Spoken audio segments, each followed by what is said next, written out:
All right, so I have watched the 6th episode of Halo the series on Paramount Plus. I was a little late on this one, had a busy week and a lot of stuff going on, so I finally just watched it last night. And I heard everybody say that it was the best episode so far, and I heard all these reviews saying that it's living up to the promise of the series, and you know, all these other things. It was basically delivering on the concept and showing what this show could be.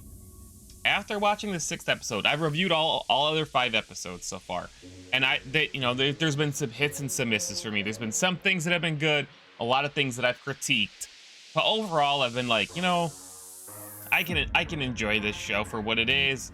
You know, I'm cringing a lot. I don't like a lot about it, but if I put myself in the right mindset, I can just kind of mindlessly watch it. My opinion has changed. Halo the series on Paramount Plus, I'm going to say it, is the worst TV show that I have watched in quite some time, and that is not an exaggeration. I'm not just saying that because I'm a Halo fan and I'm being nitpicky, and there's a lot of great shows out there. Halo the series is not one of them. After the 6th episode, they are portraying Master Chief as an unhinged, complete and utter psychopath. They know nothing about who Master Chief as a character is. Nothing. They have not shown that he's a hero. They have not shown that he is stoic. They have not shown that he, you know, inspires humanity or you know, basically that's all what Halo Infinite was about. Halo Infinite was about, you know, Master Chief being that hero and inspiring people and giving hope. They have shown none of that in this. Instead, Master Chief, played by Pablo Schreiber, none of the acting in this show is a problem. None of it. None of it is god awful. It is, they are portraying Master Chief. He tries in the past 2 episodes, he's tried to murder Dr. Halsey twice. In the last episode, he just rages and jumps at her in this terrible scene where he pulls his arm back like he's gonna punch her, which was so silly. And then this episode, he does this. He's like a serial killer, just like a psycho. He has this elaborate plan to liquefy her in some test to see if Cortana can literally take control of his body. Like, this is not the Master Chief that we know. And changing Master Chief as a character would be somewhat fine. Like, but they don't.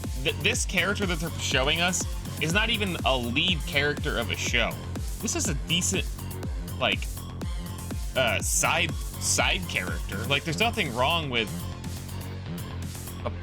the plot that they're having with Master Chief, but it's not a main plot. It's not compelling. We have not seen humanity really be desperate in this war against the Covenant. We've seen the Covenant attack a little bit. We see how much of a behemoth they are and how strong the Covenant is and stuff, but we have not gotten any sense of desperation in this war, which is key, by the way, to showing why the Spartan program, Spartans, and, you know, the Halos and so on are so important. Otherwise, you know, they're making the main plot of these artifacts, which are going to lead us to Halo.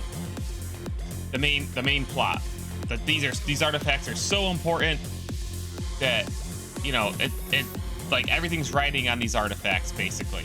Like, no holds barred. Like, that's all that matters, is these artifacts and finding this Halo. They've done a horrible job of demonstrating why that is. Why do we need to find these artifacts? Why do we need to, you know, find Halo? Because we've only seen the Covenant a few times. We haven't really seen how much of a overpowering force they are. We haven't seen them just absolutely destroy planets like happens, you know, in the books and so on, and on Reach, many other planets. And for whatever reason, I know the UNSC is not like a very clean organization. They do a lot of shady things in the books and stuff with Oni and so on, but they are making them out to look like complete, like, Illuminati fascists or something. whereas the humans are almost just as bad as the Covenant, which kind of conflicts with, hey Bubbles, how are you? Kind of conflicts with the whole point of having a hero that gives hope and so on. Even though this hero does not inspire any hope, he's like an unhinged psycho. None of the characters, I mean, would you say that Master Chief as a character in this is a likable protagonist? He's not. He's not. Through 6 episodes, he's not. I mean, what would you say your favorite character is? Think about it in this show. Like, are there any characters? I mean, Captain Keyes seems like a pretty good guy, right? Like, he's pretty likable. I don't know. Like, they are not telling a compelling story. They are not giving these characters, like, it's like I hate to say it, but it's like amateur hour. Like, and it's all boils down to generic sci-fi. Like you know, telling the story of how the evil UNSC abducted these kids and turned them into, you know, super soldiers and so on. Okay, it's always been part of Halo's DNA. It's always been part of the story, and that has been explored in the books. And you know, kind of Halsey having to live with that. And you know, in this episode they dealt with it a little bit, and Halsey trying to justify it, like this is our only hope against the Covenant. It's you guys. But they're doing it all out of order. They're doing it all out of whack. They're not explaining anything. They're not justifying anything.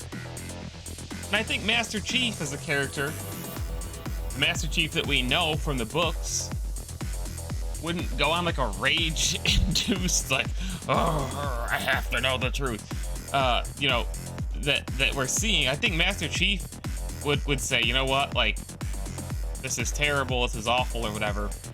But I am, you know, the Spartans, we are gonna keep fighting for humanity. We believe in humanity. We are the hope. You know, that's the only thing we know is to fight for the survival of humanity. But instead, we're sidetracked with this, frankly, garbage. It's like a side plot. Like, you could do this storyline.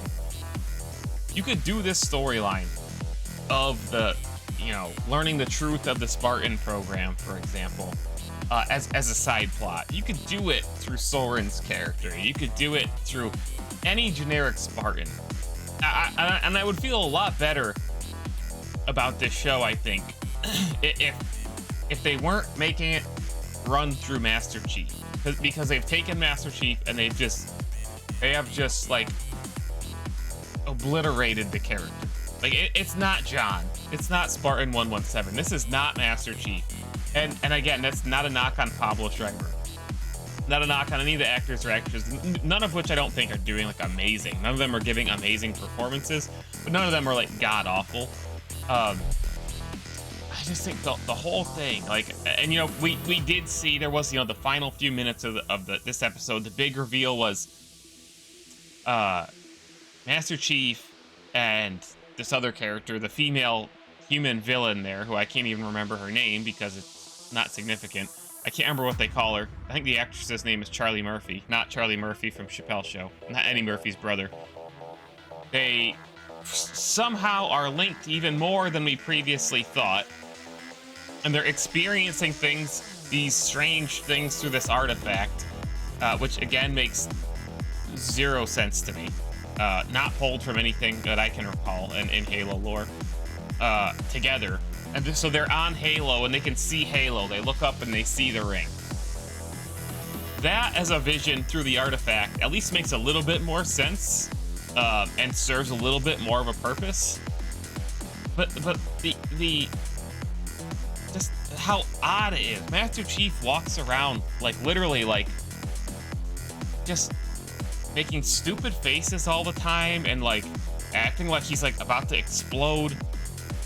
Like he's like, oh my god, he's completely shocked, he's shaking all the time, you know, like you know, when the female villain there tells him that, you know, she's a blessed one like he is, he's like freaking out. Like, that's not A, that's not a normal response for anybody. B, it's definitely not the response for a super soldier.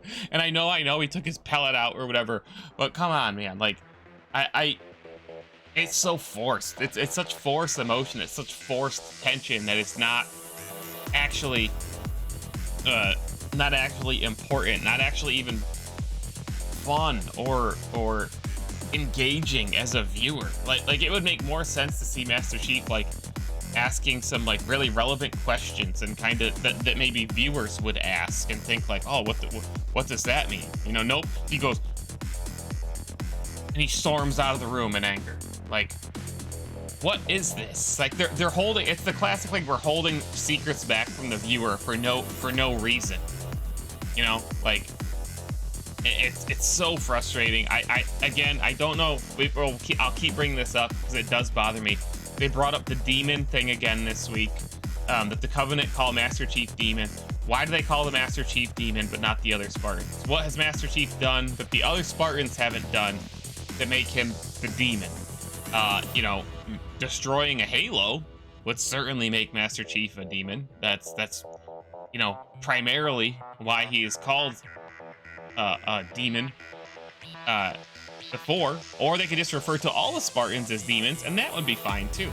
But that's not what's happening here. They keep saying Master Chief is special, Master Chief is special, Master Chief is special. No good explanation for it, no good emotional reason other than to make you think this protagonist is special, who's not acting special whatsoever. It's just, I hate to say it, but I really mean it. You know, I don't spend my time watching a ton of television series. I like to think that I watch, I'm very selective and I watch good stuff, movies and TV wise. You know, I'm watching several television series right now, which is not common for me. I'm watching Halo. I'm watching Outer Range on Amazon Prime with Josh Brolin. It's like a Western sci-fi type thing, kind of drama. And I'm watching Chapelwaite, which is like a 1850 Stephen King, almost feels like Bloodborne. All these totally different style things that are not really in my normal range of what I would watch. And of all the things that I'm watching, Halo is by far the worst. Like, it's not even close. I can't think of a show that I've watched in recent time that I thought, this is worse. Like, this is like, nothing comes to mind. I literally can't think of a single movie. Or I watched Guardians of Justice on Netflix, which is basically like drug-infused satire of Justice League, and that was better than this Halo series. And like, I can't figure out what they are doing, what they are thinking. Whoever was in charge of this, I don't know if the script just got mutilated and at one point it was a great story and then somebody came in, or some buddies took creative control of it and they missed kind of the point. And this goes back to way before, hey Frank, by the way, when the showrunner was saying, oh, we didn't look at the games before the show came out, and people were like, oh no, like that's just taken out of context. No, it's obvious they did not look into or understand the games at this point. Like it is blatantly obvious. And I'm hoping they've already renewed this for season 2. My only hope is that, you know, season 2 can be better, because there's no way they can salvage this. I don't know how many episodes are there left. Is it a 10 episode season? So I assume a max of 4 episodes left, if not, you know, less. I know the numbers for the series have been pretty good. At least they announced in the beginning that it was a large premiere. So my only hope is that they take feedback and they get some people in there who can, now that they've seen that, you know, people actually want to watch it, that they will kind of course correct, and season 2 we'll see just a totally different Master Chief. You know, what they're doing with Master Chief feels like a show that's been running for way too long, and they don't know what to do with it. It's like season 8 or 9 or something like that. And for a season, you have like this really important character go off the rails, and just for like one season, and nothing really important happens, but he's like acting different. And then by the end of the season, he either gets killed off, or like, you know, returns to normal. Like it's just like a one season plot thread that was like so linear and just like, oh well, we had to do something with him for a season and we didn't know what to do with him, so we made him kind of go unhinged for a season. But next season he's back to normal because that was resolved last season in our soap opera. It's bad, man. And you know, the Spartan. This is such a tiny scrutiny, but when they were the Spartans, by the way, Master Chief is never with the other Spartans for some reason. The other Spartans always hang out by themselves without Master Chief. Those 3 Spartans are standing in a room, and Kai comes back, and she's like talking with them. They're talking so unnaturally. They're not talking like seasoned soldiers or Spartans at all. I can't remember the exact line. I want to say it was, Kai, throw me that grenade or something like that, or maybe it was something different, but it just did not sound like natural dialogue, and it's just, oh god. I guess that's it. Make sure you subscribe to the channel for my review of next week and all the future episodes. Come chat with me on Twitch about the show if you're watching this later on YouTube or whatever. I'm doing it live on stream right now, and I am excited for Halo Infinite Season 2 to play that on Tuesday. I might try to leave work early on Tuesday and get some extra Halo gameplay in, and, you know, new battle pass, new maps, new modes, all that stuff. So we'll see. Let me know how you're feeling about the show, by the way. Frank, I think you've seen it, but everybody else is watching it later on YouTube. Tell me what you think in the comments.